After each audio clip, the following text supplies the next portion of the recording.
कर जोरूं विनती करूं, धरूं चरण पर शीसे।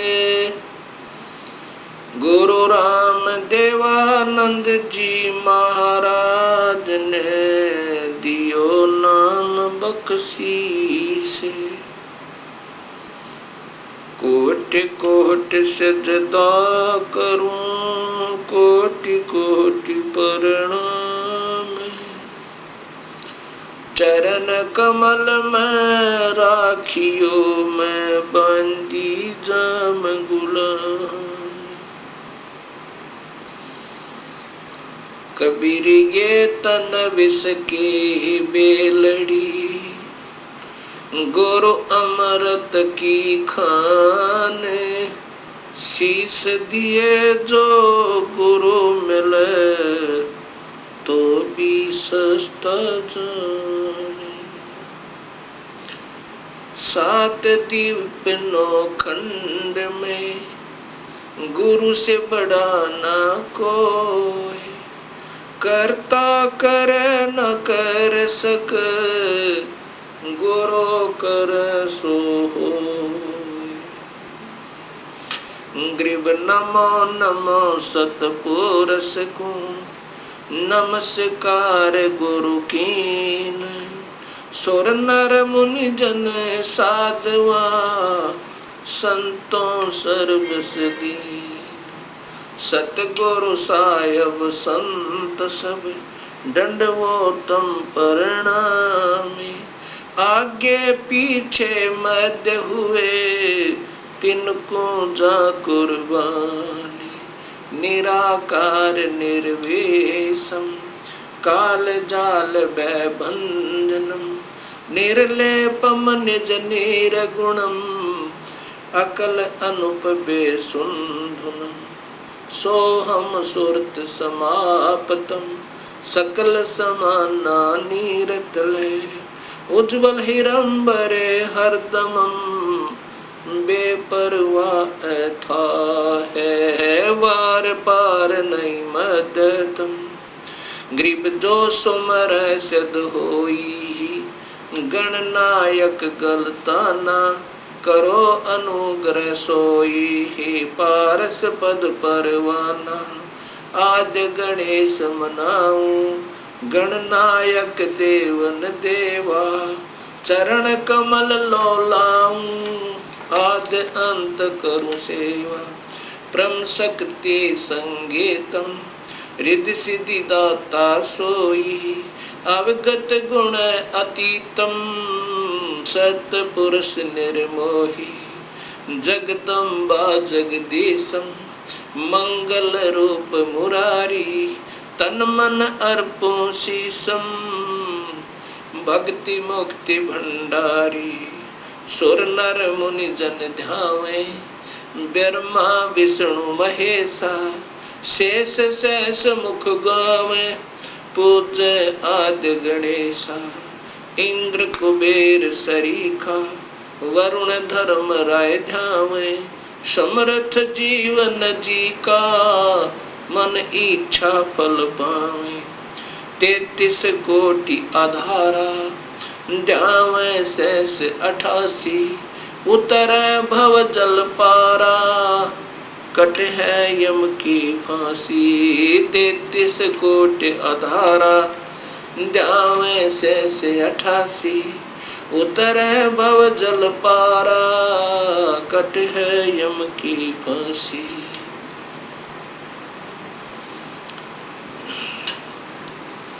कबीर लूट सको तो लूटियो, राम नाम की लोटे। पीछे फिर पछताओगे, प्राण जहांगे छूटे।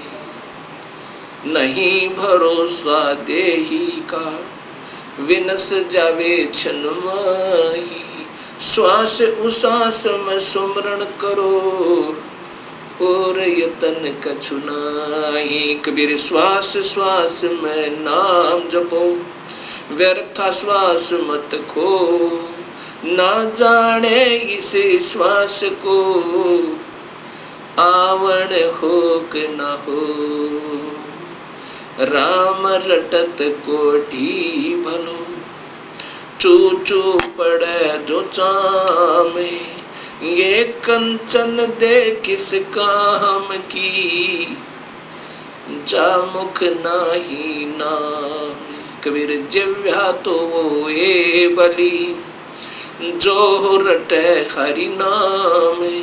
नहीं तो काट बगाइयो, मुख में भलो ना चामे। कबीर राम रटत कन्या भली, साकट भलो न पूते। बकरी के गल में गल थना, जा में दूध न मोहते। कबीर राम रटत दारिद्र भलो, टूटी घर की छाने। वो सुंदर महल किस काम के, जहाँ भक्ति नहीं भगवान।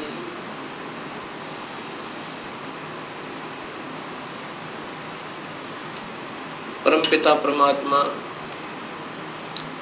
पूर्ण ब्रह्म भगवान कबीर साहिब की असीम कृपा से परिभाषा प्रभु की सर्वभक्त समाज के समक्ष पहुंची। इस सत्य ज्ञान को श्रवण करके तथा टीवी के ऊपर देखकर हजारों की संख्या में भक्त आत्माओं के श्रद्धा भरे पत्र तथा साथ में टेलीफोन के माध्यम से हमें उनके हृदय की पुकार, हृदय से की हुई प्रशंसा हमारे पास पहुंची। साथ में उनकी विनम्र शंकाएं भी आई।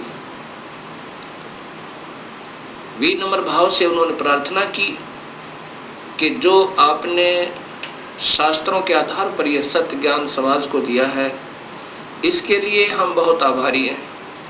ऐसा स्वच्छ, ऐसा सत्य ज्ञान ये अभी तक कहाँ छुपा रहा, इसका कारण क्या रहा?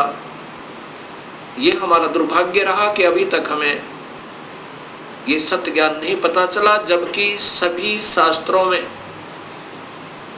और जो का तो प्रमाण मिला। अब ऐसे भक्त आत्माओं की अगर शंकाओं का समाधान नहीं हो पाया तो ये शंका रूपी कांटा फिर इस भक्ति रूपी मार्ग में बाधक बन जाता है।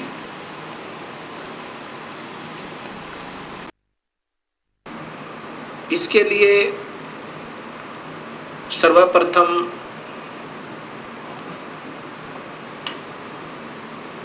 सृष्टि रचना का ज्ञान होना बहुत जरूरी है। जब तक हम सृष्टि रचना को ढंग से नहीं समझ पाएंगे, तब तक हम इस सत्य ज्ञान को नहीं कैच कर सकते, नहीं पकड़ सकते, नहीं समझ सकते। सृष्टि रचना के बारे में अभी तक समाज को, भगत समाज को, अपना कोई समाज नहीं है, कोई धर्म नहीं है हमारा एक ही धर्म है, मानव धर्म, और जीव अपनी जाति है।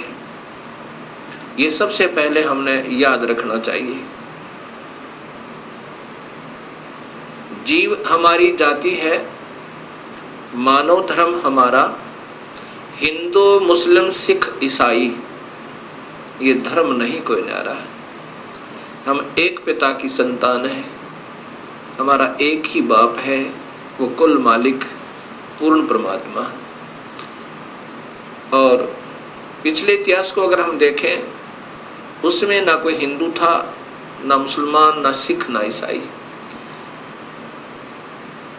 आज हम कोई हिंदू बना हुआ है, इस मानव शरीर के समाप्त होने पर भक्तिहीन प्राणी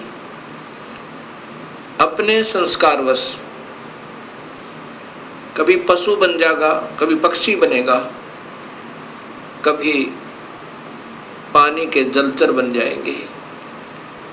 जब हम पशु होंगे तो हमारी पशु जाति होगी, और जब हम पक्षी होंगे तो हम पक्षी जाति के प्राणी होंगे। और ये भी हो सकता है कि हमारा कोई पुण्य संस्कार बचा हुआ हो, पुनर्जन्म मानव का हो, तो हम, कोई हिंदू है वो मुसलमान के घर जन्म लेगा, क्योंकि हमारे पिछले संस्कार रले मिले हैं, अलग नहीं है। सिख धर्म लगभग 300 वर्ष पूर्व 10वें गुरु गोविंद सिंह जी के द्वारा ये निर्मित हुआ, इसका उत्थान हुआ। उससे पहले सब हिंदू थे।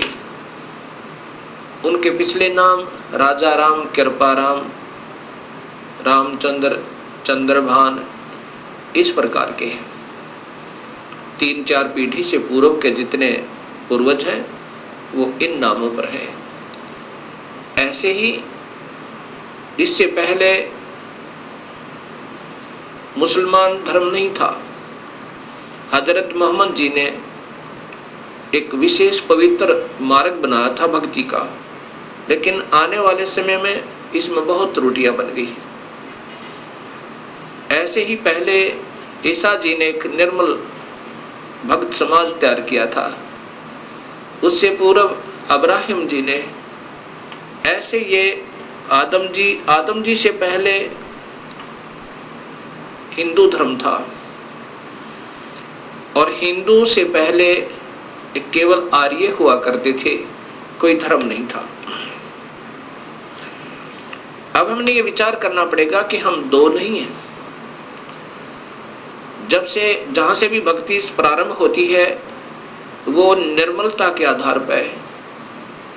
बीड़ी, शराब, मांस, तमाकू उसमें कभी प्रयोग नहीं होता, और केवल एक प्रभु की ही साधना प्रारंभ होती है। आने वाले समय में उसमें त्रुटियां आ जाती हैं। मनमुखी गुरु लोग उसमें ढेर सारी त्रुटियां पैदा कर देते हैं, और जिसके कारण वो समाज का प्रारूप बदल जाता है। भक्त समाज का, उस धर्म का एक प्रारूप बदल जाता है, वास्तविकता नहीं रहती। फिर ऐसे ही सदियों उपरांत फिर ये मार्ग प्रारंभ होता है।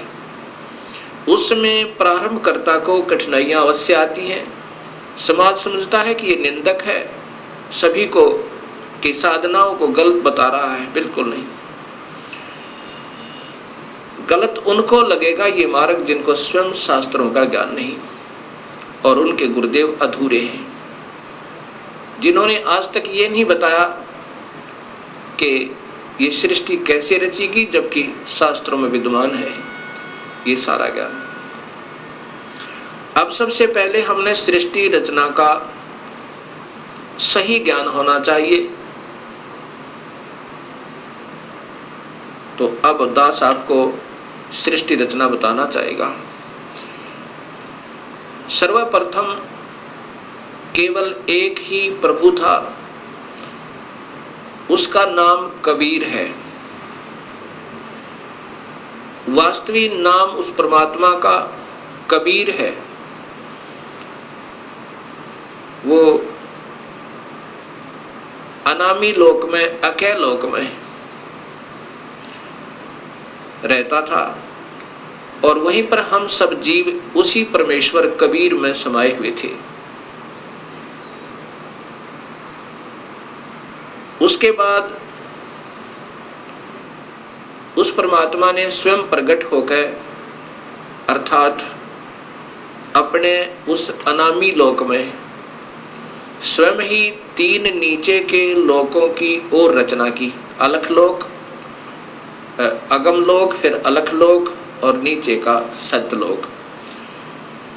फिर सत्यलोक में आकर के उस परमेश्वर ने अन्य रचना की। सर्वप्रथम एक शब्द से 16 द्वीपों की रचना की। उसके बाद 16 शब्द फिर उच्चारण किए, उनसे अपने 16 पुत्रों का निर्माण किया, उनकी शब्द से उत्पत्ति की, वचन से। और उनको उन 16 द्वीपों में रहने की आज्ञा दी। उनमें से एक पुत्र अचिंत को उस सतपुरुष ने, क्योंकि सतलोक में उपमात्मक नाम उसी कबीर परमेश्वर का सतपुरुष, नि अक्षर पुरुष, परम अक्षर पुरुष, शब्द स्वरूपी राम, अकाल मूर्त, पूर्ण ब्रह्म, ये उनके उपमात्मक नाम है और वास्तविक नाम उस परमेश्वर का कबीर है।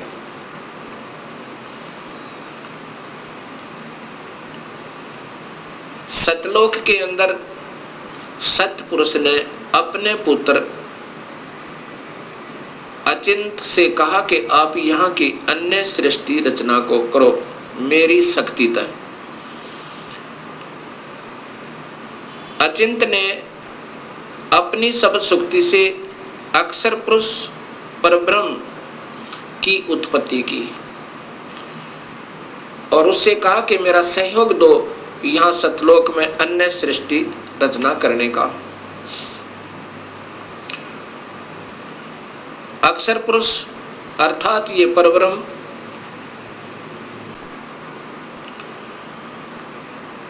एक सतलोक में बने हुए मान सरोवर में, उसके अंदर अमृत जल है। सतलोक के अंदर जल अमृत है। उस अमृत सरोवर में प्रवेश कर गए और वहां आनंद से विश्राम करने लगे। अक्षर पुरुष को निद्रा आ गई। सतलोक के अंदर श्वासों से शरीर नहीं है। काफी समय तक सोते रहे। तब सतपुरुष ने अपनी शब्द शक्ति से एक अंडा, जल अमृत तत्व से एक अंडा बनाया और उसमें एक आत्मा प्रवेश की। उस आत्मा समेत उस अंडे को उस जल में डाला, अमृत सरोवर में, उस मान सरोवर में। वो अंडा गड़गड़ गड़गड़ करता हुआ नीचे जा रहा है तो अक्षर पुरुष अर्थात इस पार ब्रह्म की निद्रा भंग हुई। जब ही कोई अधूरी निद्रा से जागता है उसके अंदर कुछ कोप होता है। अब जो ही उसने अपनी कोप सहित दृष्टि से देखा कि मेरी निद्रा किसने भंग कर दी, तब उसका वो कोप उस अंडे पर पड़ा। अंडा दो भाग हो गया।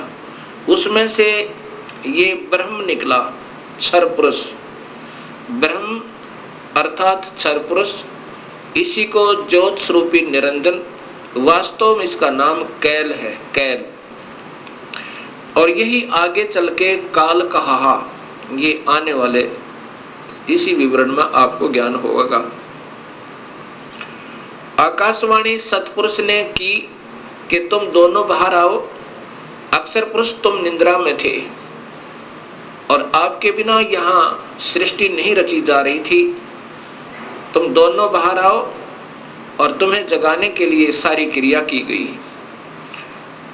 और तुम दोनों के दोनों अचिंत के लोक में रहो। ऐसे आदेश प्रभु का पाक है। वे दोनों के दोनों अचिंत के लोक में रहने लगे काफी समय तक। उसके बाद हम सभी की उत्पत्ति कबीर परमेश्वर ने, उसी सतपुरुष ने अपने शब्द शक्ति से हम सबकी उत्पत्ति वहां पर की। कुछ दिनों के बाद इस क्षर पुरुष के अर्थात ब्रह्म के मन में एक खरपतवार उपजा। इसके मन में ये आया कि मैं अपना अलग से राज्य बनाऊं। मेरे अन्य भाई सब एक एक द्वीप में रहते हैं और हम दो यानी अचिंत और ब्रह्म और साथ में ये अक्षर पुरुष पर ब्रह्म भी, हम एक ही द्वीप में रह रहे हैं। मैं अपना अलग राज्य चाहूंगा। इस उद्देश्य से ब्रह्म ने, क्षर पुरुष ने, ज्योत स्वरूपी निरंजन ने 70 युग तक अलग से एक पैर पर खड़ा होकर तपस्या की। जब ये तपस्या कर रहा था हम ये सभी आत्माएं जो आज काल के लोक में दुख पा रहे हैं, चाहे आज कोई देव बना है, चाहे कोई महादेव बना है, चाहे आज कोई शूकर बना है, चाहे कोई गधा बना है, चाहे कोई राजा बना है, चाहे कोई रंक बना है, पशु या पक्षी बना हुआ है, ये सभी की सभी आत्माएं हम इस काल के ऊपर अर्थात इस ब्रह्म के ऊपर आसक्त हो गए। और यही बीमारी आज हमारे अंदर विद्यमान है, यही प्रक्रिया। जैसे ये नादान बच्चे किसी हीरो और हीरोइन को देखकर उसकी अदाओं के ऊपर इतने आसक्त हो जाते हैं कि वो अगर आसपास कहीं किसी शहर में वो हीरो, वो अभिनेता या अभिनेत्री आ जाए, लाखों की संख्या में उनके दर्शनार्थ भीड़ उमड़ जाए और लेना एक न देने दो, कुछ मिलना नहीं उससे। ऐसी हमारी वृत्ति वहां बिगड़ी थी सत्यलोक में। हम वहां रहा करते थे अपने पिता के पास, कोई दुख नहीं था, कोई मृत्यु नहीं थी, हमारे परिवार थे, हम प्यार से रहा करते थे।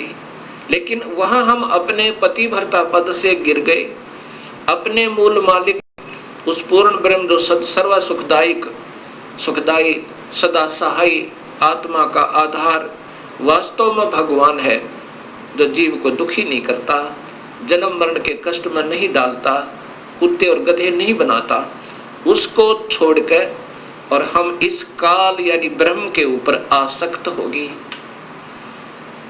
जब इसने सत्युग तप कर लिया, तब पूर्ण परमात्मा ने, पूर्ण ब्रह्म ने, सतपुरुष ने पूछा भी क्या चाहता है तू काल, कैल क्या चाहता है, ब्रह्म तू क्या चाहता है। तब इस ज्योत स्वरूपी निरंजन ने कहा कि पिताजी, ये स्थान जहां मैं रह रहा हूं ये कम है, मुझे अलग से राज्य दो। तब उस पूर्ण ब्रह्म ने इस ब्रह्म के तप के बदले में 21 ब्रह्मांड प्रदान कर दिए, जैसे 21 प्लॉट दे देवे कोई साहूकार पिता अपने पुत्र को। 21 ब्रह्मांडों को पाकर ये ज्योत निरंजन बड़ा प्रसन्न हुआ। कुछ दिनों के बाद इसके मन में आया कि इसमें कोई अन्य रचना करूं, उसके लिए कुछ सामान पिताजी से मांगू।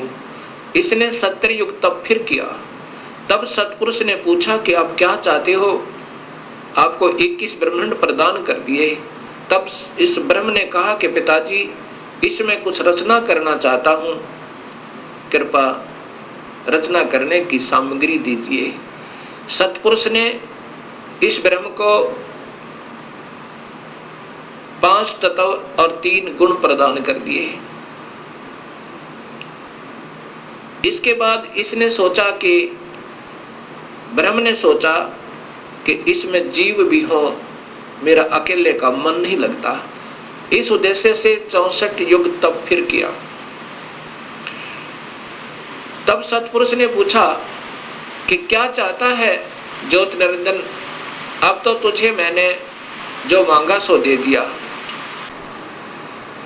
तब ब्रह्म ने कहा पिताजी, कृपा मुझे जीव प्रदान करो, मेरा अकेले का दिल नहीं लगता है। उसमें पूर्ण ब्रह्म सतपुरुष कबीर परमेश्वर ने कहा कि ज्योत निरंजन, तेरे तप के बदले में राज्य दे सकता हूं और ब्रह्मांड चाहिए वो दे सकता हूं, परंतु ये अपनी प्यारी आत्मा, अपना अंश नहीं दूंगा तुझे। ये तो तेरे किसी भी क्रिया, धर्म, धार्मिक क्रिया से, तप से, किसी भी जप से नहीं दूंगा। हाँ, यदि वो स्वयं कोई जाना चाहता है अब सब इच्छा से, कोई हंस आत्मा, कोई भक्त आत्मा, तो मैं स्वीकृति दे सकता हूं, नहीं तो मैं अपनी इच्छा से नहीं कहूंगा, ये मैं नहीं दे सकता। इस बात को सुनकर ये ब्रह्मक्षर पुरुष ज्योत स्वरूपी निरंजन अर्थात जो भविष्य में फिर काल कहलाया, हमारे पास आया। आज हम जितने भी ये दुखी आत्मा इस काल के 21 ब्रह्मांड में पीड़ित हैं, हमारे पास ये ब्रह्म आया और हमसे कहा कि मैं वहाँ अलग से ब्रह्मांड लिए हैं मेरे पिताजी से अपने तप के बदले में। वहाँ ऐसे स्वर्ग बनाऊंगा, महास्वर्ग बनाऊंगा और ऐसे दूधों की नदी बहाऊंगा, झरने बनाऊंगा। क्या आप मेरे साथ चलना चाहते हो? तब हम सभी ने जो यहाँ काल के 21 ब्रह्मांडों में पीड़ित है, कहा कि यदि पिताजी हमें आज्ञा दें तो हम चलने को तैयार हैं। इस बात को सुनकर ज्योत स्वरूपी निरंजन कबीर परमात्मा के पास आया और उससे कहा कि पिताजी, कुछ आत्माएं हमारे साथ चलने को तैयार हैं। सतपुरुष से कहा इस काल ने, ब्रह्म ने, कि पिताजी कुछ आत्माएं मेरे साथ चलने को तैयार हैं। उन्होंने सहमति दी है। तब पूर्ण परमात्मा सतपुरुष अर्थात कबीर देव ने, कबीर साहिब ने कहा कि यदि वो मेरे सामने स्वीकृति देंगी, जितनी भी आत्माएं हैं जो तेरे साथ जाना चाहते हैं, तो मैं उनको आज्ञा दे दूंगा।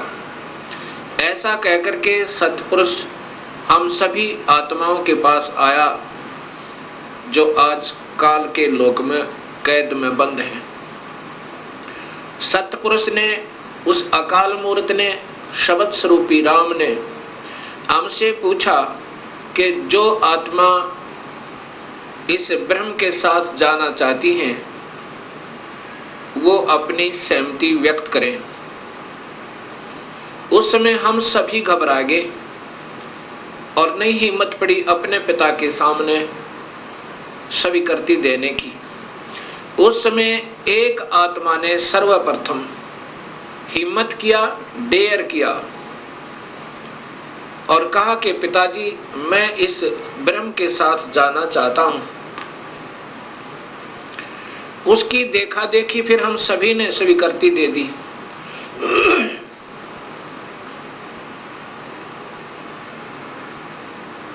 और जितनी भी आत्माएं उस समय स्वीकृति दी थी, सभी कबीर साहिब ने उनके नंबर नोट किए और जिसने सर्वप्रथम सहमति दी थी उस आत्मा का भी नंबर नोट किया और ब्रह्म से कहा कि ब्रह्म आप जाओ अपने लोक में, अब इन सभी आत्माओं को मैं विधिवत तेरे लोक में भेजूंगा।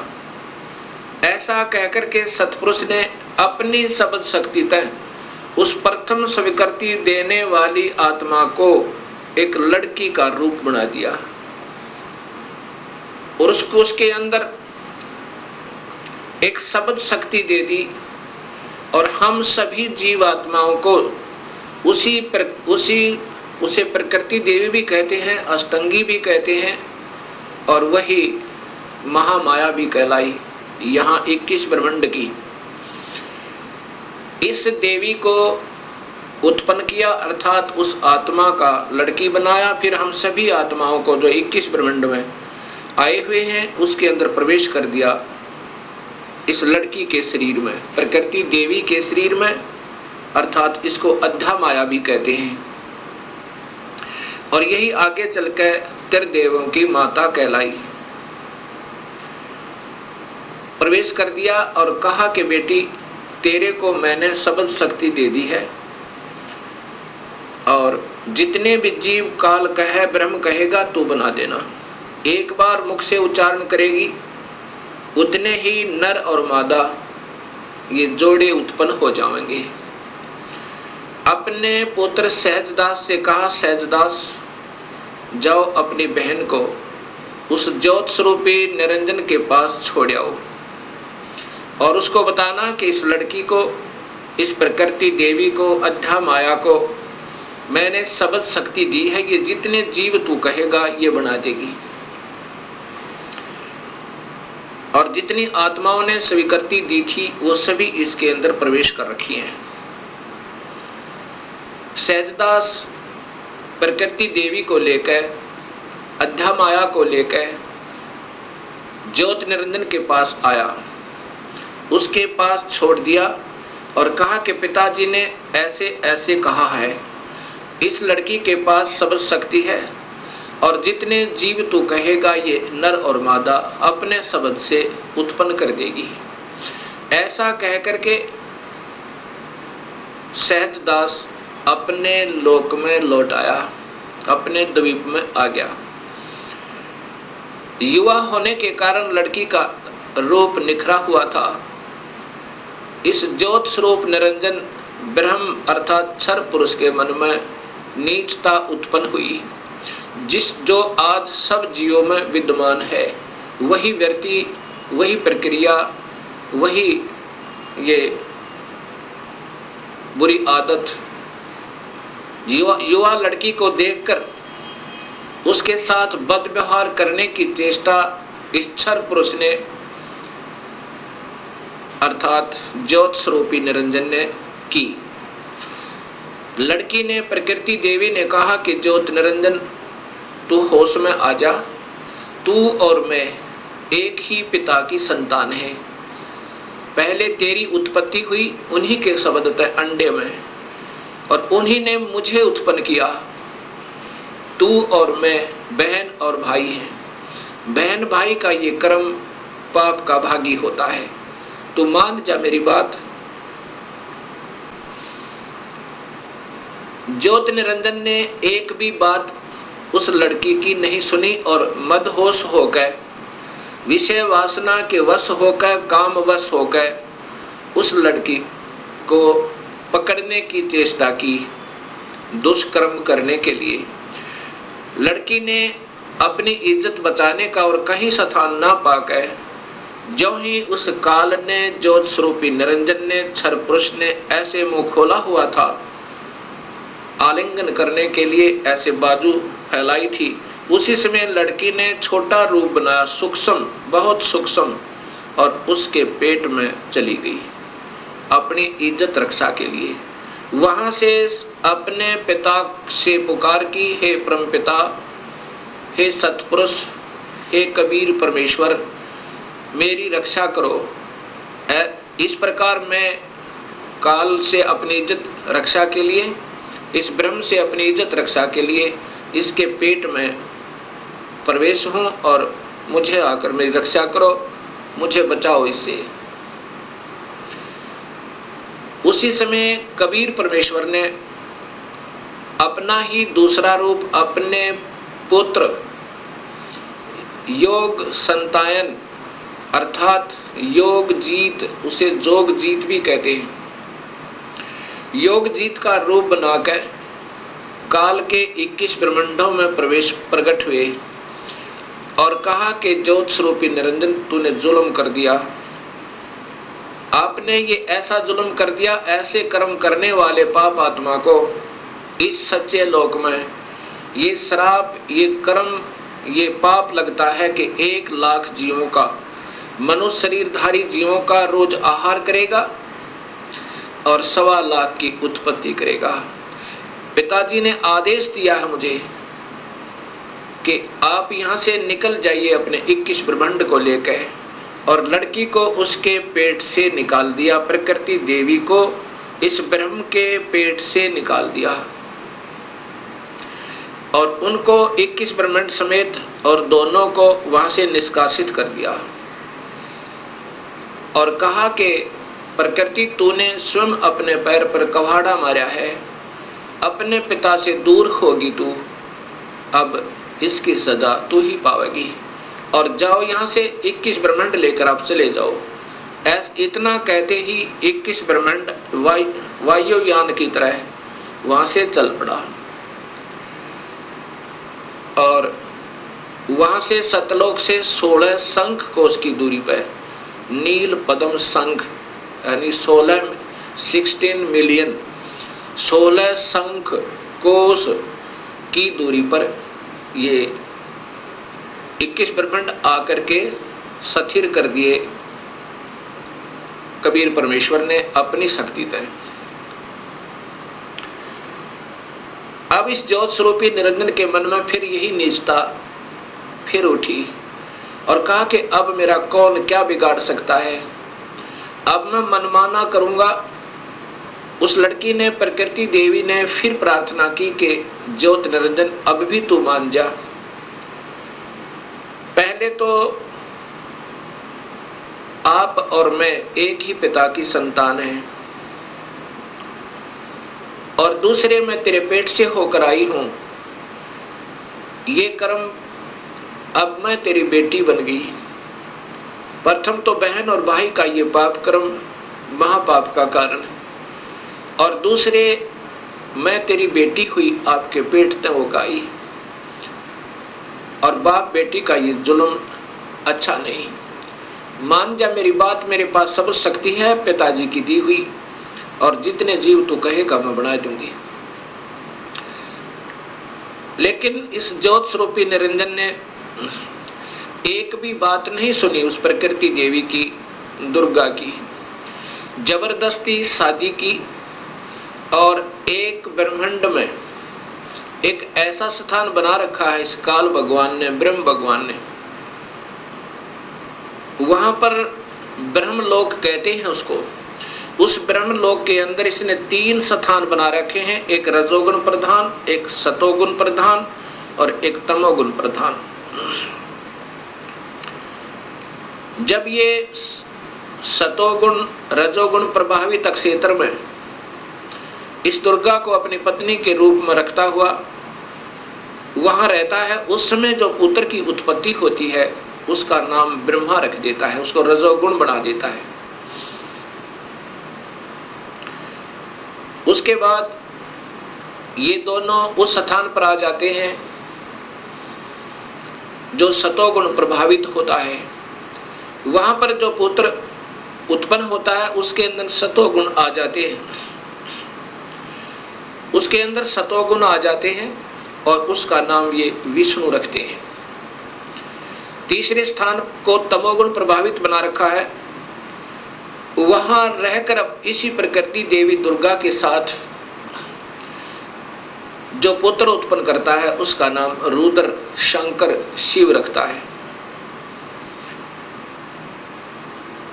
ऐसे ही हर ब्रह्मांड के अंदर इस काल भगवान ने, ब्रह्म भगवान ने ये ब्रह्मलोक बनाए हैं, और वहां पर ये ऐसे ही कुछ समय के लिए प्रकृति देवी को अपने साथ रखता है, और उसके बाद वहां से अंतर्ध्यान हो जाता है। अब जब इसने इस लड़की को, प्रकृति देवी को बदनजर से देखा था, और ये लड़की प्रकृति देवी ने इसके पेट में शरण पाई थी, ज्योत निरंजन के पेट में, और फिर सतपुरुष ने अपने पुत्र जोगजीत का रूप बना करके आकर उसको निकाला था। उस दिन से इसका नाम काल पड़ा। कहा था कि आज से तेरा नाम काल होगा, और 1 लाख जीवों का, मनुष्य शरीरधारी प्राणियों का रोज आहार करेगा, और 1.25 लाख की उत्पत्ति किया करेगा। ये वहां पर सतलोक के अंदर ऐसा दुष्कर्म करने वाले को सबतः पाप लग जाता है। अब ज्योत स्वरूपी निरंजन काल ने अपनी पत्नी से कहा कि मैं ऐसे स्थान पर रहूंगा जहां पर कोई नहीं आ सकता, और आज के बाद मैं किसी भी 20 ब्रह्मांड के अंदर किसी भी व्यक्ति को, किसी भी प्राणी को आकार रूप में दर्शन नहीं दूंगा। मुझे निराकार समझा करेंगे, लेकिन मैं अपने वास्तविक रूप, काल रूप में, अपने 21वें ब्रह्मांड में रहा करूंगा। वहां पर कोई नहीं आ सकता, ना ब्रह्मा आ सकता, ना विष्णु आ सकता, ना शिव आ सकता, और ना ही कोई वेदों में के अनुसार साधना करने वाले साधक आ सकते। मैं वहां रहा करूंगा और सर्व कार्य मैं गुप्त रूप से किया करूंगा। तब प्रकृति देवी ने कहा कि निरंजन, मैं तेरे वश होगी, अब कुछ भी नाच नचा। इतने बड़े ब्रह्मांडों को, इन 20 ब्रह्मांडों को मैं कैसे चलाऊंगी एक स्त्री की जाति, और तू मुझे छोड़कर जा रहा है, कहता मैं आज के बाद किसी को दर्शन नहीं दूंगा। तब ज्योत स्वरूप निरंजन अर्थात इस काल भगवान ने, ब्रह्म ने कहा कि प्रकृति चिंता ना करे, जो कुछ भी करूंगा वो मैं ही करूंगा, तुम तो निमित्त मात्र होगे और ये बच्चे ब्रह्मा विष्णु महेश ये भी केवल निमित्त होंगे, इन सब का रिमोट मेरे पास होगा, सब कार्य मैं करवाऊंगा, तू चिंता मत कर।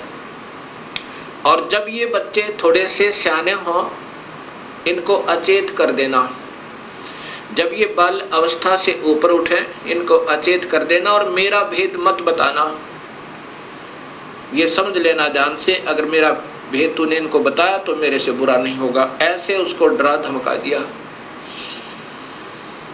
इस प्रकार ये काल उसके बाद निराकार कहलाता है, लेकिन ये आकार में अपने उस काल लोक में विद्यमान रहता है। जब ये बच्चे ब्रह्मा विष्णु महेश सियाने हुए तब तक इनको अचेत रखा गया। जब ये सियाने हुए उसमें ब्रह्मा को कमल के फूल पे, विष्णु को शेष सैया पे और शिव को एक कैलाश पर्वत पे इनको बेहोश रखा हुआ था और फिर वहां पर सचेत कर दिया। सबसे पहले ब्रह्मा को कमल के फूल पे इसी स्वयं ब्रह्म ने, काल ने अपने ही नाभि से एक कमल प्रकट किया। वो महाविष्णु, महाब्रह्मा, महाशिव रूप में, 3 रूप में ब्रह्मलोक में रहता है हर ब्रह्मांड के अंदर। उस समय ब्रह्मा को उस कमल के फूल पर रख दिया। ब्रह्मा को ये नहीं मालूम कि मैं कहां से उत्पन्न हुआ, कौन मेरा माँ है, कौन मेरे पिता है। उसके बाद आकाशवाणी हुई कि तुम तप करो। ब्रह्मा ने 1000 वर्ष तक तप किया।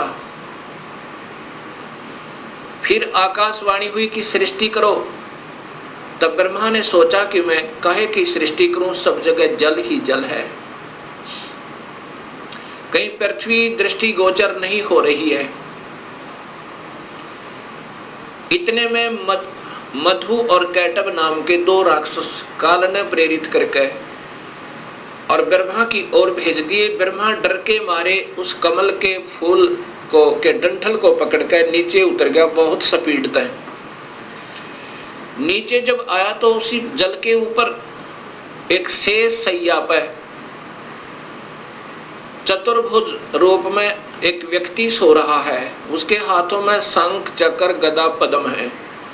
जब ब्रह्मा वहां पहुंचा उसी समय उस वो विष्णु जी थे जो त्रिलोकीय विष्णु जी थे, उनमें से एक शक्ति निकली, वो आकाश में छा गई। उस समय ये ब्रह्मा विष्णु जी होश में आए।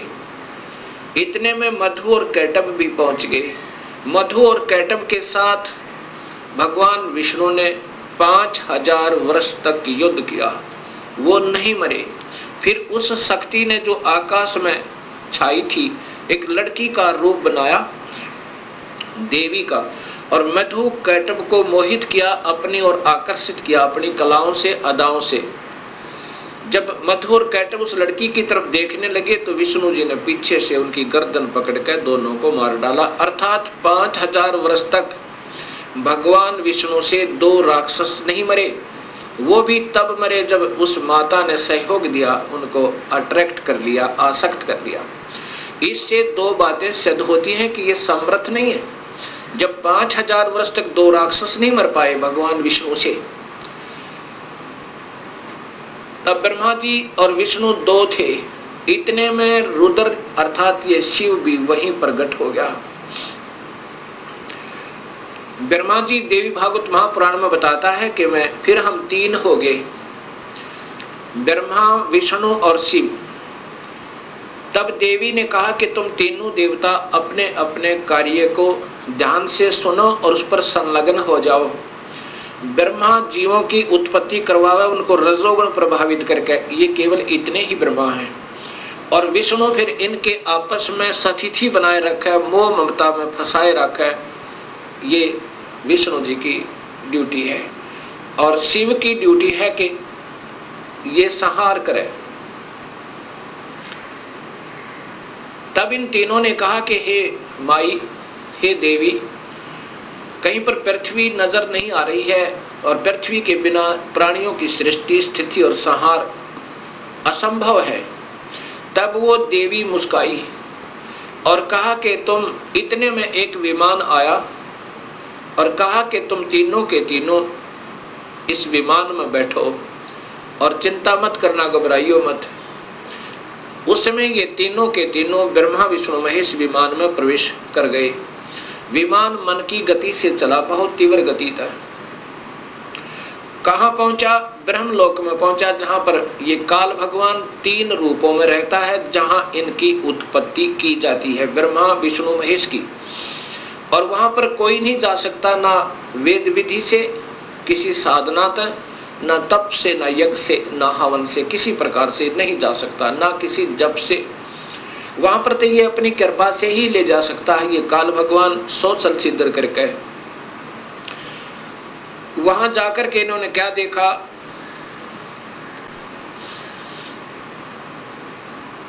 एक इंद्र देखा वहां पे, क्योंकि वो महास्वर्ग के अंदर एक महा इंद्र है। उसके बाद फिर आगे विमान गया, वहां एक ब्रह्मा देखा।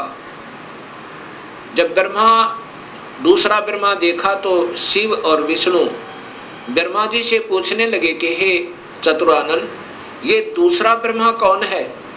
तब ब्रह्मा जी ने कहा, मुझे नहीं मालूम ये कौन है। उसके बाद विमान आगे चला। फिर क्या देखा कि एक त्रिनेत्रधारी भगवान शिव दूसरा देखा, जो नंदी वृषभ पर सवार थे, हाथ में त्रिशूल लिए हुए थे। उसके बाद इनका विमान आगे चला। वहां पर क्या देखा कि एक विष्णु और थे, और वहां बहुत सुंदर विशाल लक्ष्मी का एक भवन था, उसमें बहुत ऐश्वर्य के साधन उपलब्ध थे। उसके बाद विमान आगे पहुंचा। कहां गया? एक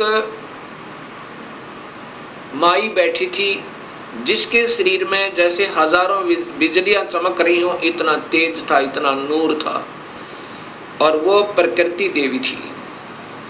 ये ब्रह्मा, विष्णु, महेश की माँ थी, माँ है जो इन्होंने देखी। विमान वहां रुका। देवी एक विशाल भवन के अंदर विराजमान थी। तब उसने कहा कि तुम तीनों के तीनों जहाज से नीचे उतरो। हम नीचे उतरे। ब्रह्मा, विष्णु, महेश, ब्रह्मा बता रहा है देवी भागवत महापुराण में, नीचे उतरे। तब विष्णु जी ने ध्यान से देखा और कहा कि ये तो अपनी माँ है। इस माई के दर्शन मैंने किए थे जब मैं बालक था, छोटा सा था। जब मैं बालक था, छोटा सा था, तब मैंने इस माई के दर्शन किए थे। इससे सब सिद्ध है कि इनका जन्म है और ये तीनों की माँ है। तब ब्रह्मा, विष्णु और शिव ने तीनों ने स्वीकार कर लिया कि ये ही अपनी जननी है। तब शिव जी कहते हैं, हे माता, जब आप ब्रह्मा को उत्पन्न करने वाली आप हैं, विष्णु भी जब आपके बालक हैं, तो ये तीसरा भी आप ही का बच्चा है। आप ही हमें गुप्त भेद नहीं बता रहे थे, अब हमने आप ही की कृपा से ज्ञान हुआ। अब इसका प्रमाण आपको सबसे पहले देवी भागवत महापुराण में देता हूं। पहले आपको देवी भागवत महापुराण से प्रथम शिव पुराण को दिखाता हूं, उसके बाद फिर आपको देवी भागवत महापुराण दिखाऊंगा। और ये शास्त्र पहले से उपलब्ध थे, कोई आज नए नहीं बनाए इस दास ने, क्योंकि जितने हमारे अभी तक शास्त्र विद रहे वो अल्पज थे, अधूरे ज्ञान युक्त थे, वो उनको इस सत्य मार्ग का पता नहीं था। इसलिए हमारे सभी पूर्वजों को भूत बना दिया, गीता विरुद्ध साधना करवा के, और पितर बनवा दिया गीता विरुद्ध साधना करवा के। गीता में लिखा है कि देवी देवताओं की पूजा मत करो, ब्रह्मा विष्णु महेश की पूजा तक भी नहीं करनी है, तीनों गुणों की भक्ति नहीं करनी है, केवल ब्रह्म से प्रारंभ होती है भक्ति, और पूजा करनी है केवल पूर्ण ब्रह्म की। अब मैं आपको देवी भागवत, पहले आपको शिव महापुराण दिखाता हूं।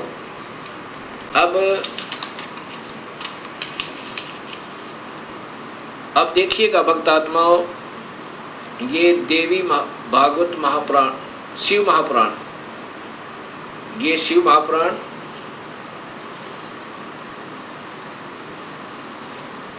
इसके अंदर आपको पता चलेगा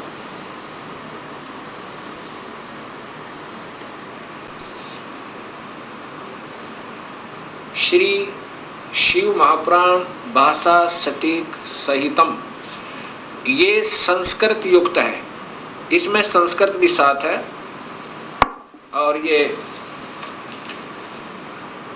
शिवा भाषा टीका टीकोत्तम, टीकाकार है डॉक्टर ब्रह्मानंद त्रिपाठी, साहित्य आयुर्वेद ज्योतिष आचार्य, MA PhD DMCA, ये टीकाकार हैं इनके, और ये आपके समक्ष है। इसमें क्या लिखा है यहाँ देखिएगा,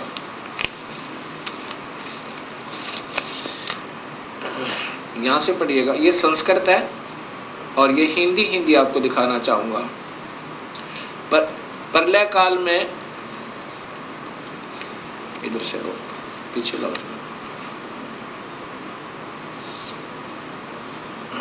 ए मुनिवर, प्रलय काल में भी शिव पार्वती का कभी वियोग ना होने के कारण ही काशी को अविमुक्त अक्षेत्र कहते हैं। प्राचीन काल में शिवजी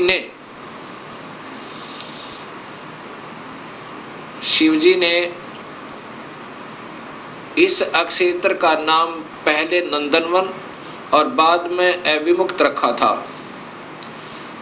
हे देवर्षि नारद, आनंद वन में रमण करते हुए शिव पार्वती के मन में इच्छा हुई कि किसी दूसरे पुरुष का निर्माण किया जाए, जिसके ऊपर अपने इस महासागर को डालकर हम दोनों स्वच्छंद होकर वैराग्य धारण कर केवल काशीपुरी में निवास कर सकें। वही सदा सब कुछ करे, वही रक्षा करे, वही रक्षा करे, और अंत में मेरे अनुग्रह से वही सृष्टि का संवरण भी करे। चिंता रूपी लहरों से चलायमान चिंता रूपी समुद्र को बटोर कर रजोगुण रूपी विदुम से विस्तृत करे। अब यहाँ देखिएगा, ये ना अपने हिसाब से लगा रखेंगे। ऐसे विचार कर उस सर्वव्यापक भगवान ने उस पराशक्ति के 10वें अंग, ये 10वां अंग देखिएगा, ये ध्यान रखना, 10वें अंग अर्थात योनि में सुधार रूपी आवास का प्रयोग किया। ये दिखाना चाहते हैं आपको कि ये कहना क्या चाहते हैं हम। तब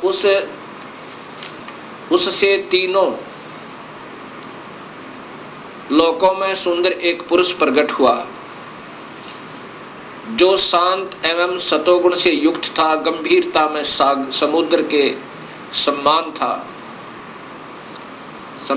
तथा अक्षमावान था। हे मुनि, वह पुरुष इंद्र लक्ष्मणी के सदृश कांति वाला, अर्थात ये था कौन, ये देखिएगा नीचे। शिवजी ने कहा, जो पुत्र उत्पन्न हुआ उसको कहा सर्वव्यापक होने से तुम्हारा विष्णु यह प्रसिद्ध नाम होगा। ये देखिए ध्यान था, फिर देखिए सर्वव्यापक होने से, सर्वव्यापक होने से शिव ने कहा, शिव जी ने कहा सर्वव्यापक होने से के कारण तुम्हारा विष्णु यह प्रसिद्ध नाम होगा। अब इससे सिद्ध हो गया कि शिव जी से विष्णु की उत्पत्ति। एक बार फिर लीजिए,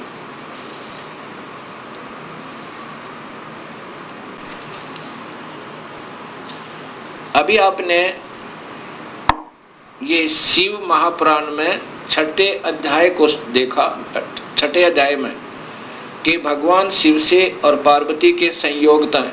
पार्वती कौन? ये महाशक्ति यानी शेरा वाली प्रकृति के द्वारा विष्णु की उत्पत्ति हुई। अब सातवां अध्याय, ये संस्कृत भी साथ है।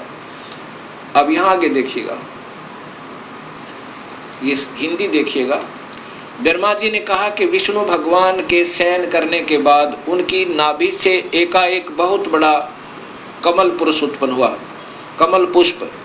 अब ये ब्रह्मा बता रहा है लेकिन तुक्के लगा रहा, क्योंकि ये स्वयं बेहोश था पहले, इसको आप ही नहीं मालूम वो कौन से विष्णु की नाभि से मिला। ये देखिएगा, उत्पन्न हुआ जिसकी नाल टनकार फल फूल के फूल।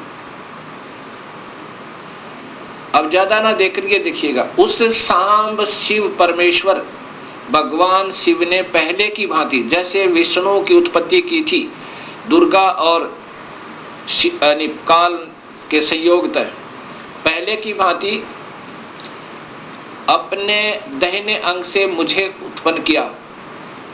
ब्रह्मा कह रहा कि मेरी उत्पत्ति भी उस काल ब्रह्म से, यानी शिव कह रहे हैं, ये शिव हो महा ब्रह्मा महाविष्णु महाशिव रूप में ये काल ही रहता है, मुझे उत्पन्न किया। ये ब्रह्मा जी ने बताया।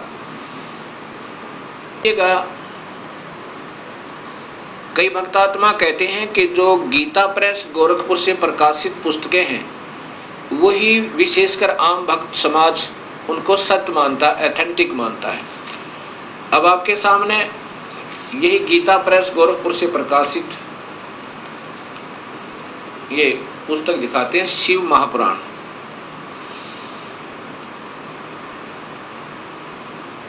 संक्षिप्त शिव महापुराण, और ये नीचे गीता प्रेस गोरखपुर से, और इसके छठे अध्याय में फिर यही प्रमाण है।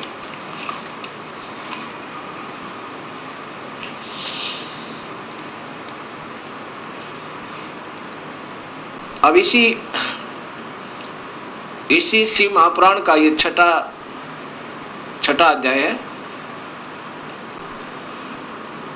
ये शिव महापुराण अध्याय नंबर 6, उसके बीच से सुना रहा हूं, आप इसको खरीद कर देख भी सकते हो।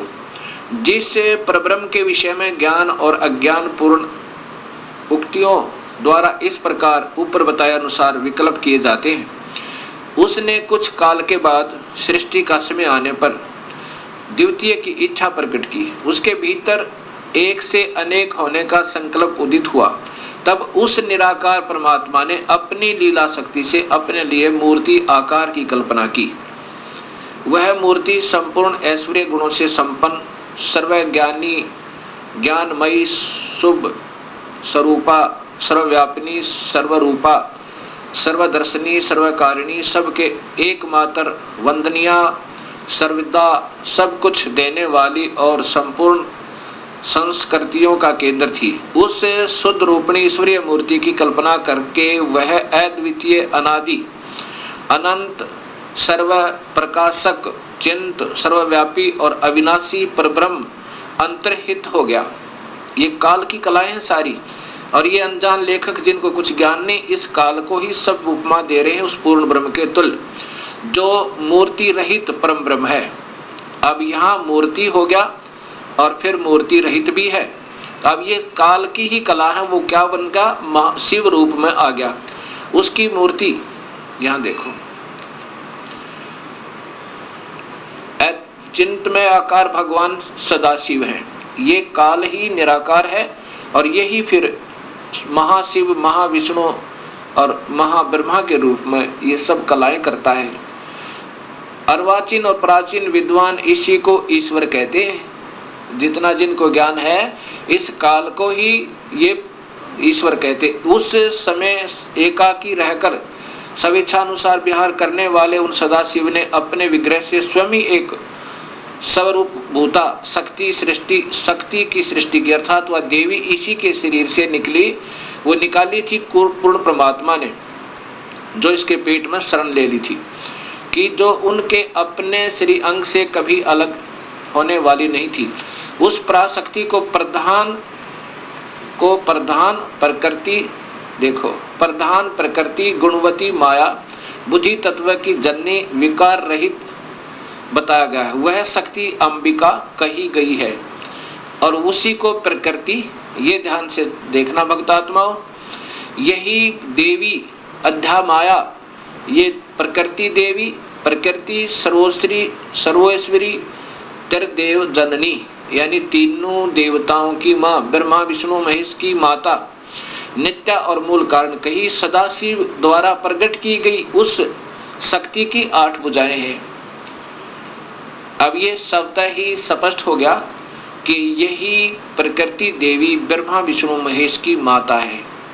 और इसी में फिर आगे आता है कि ब्रह्मा और विष्णु की उत्पत्ति शिव से हुई। ये महाशिव काल है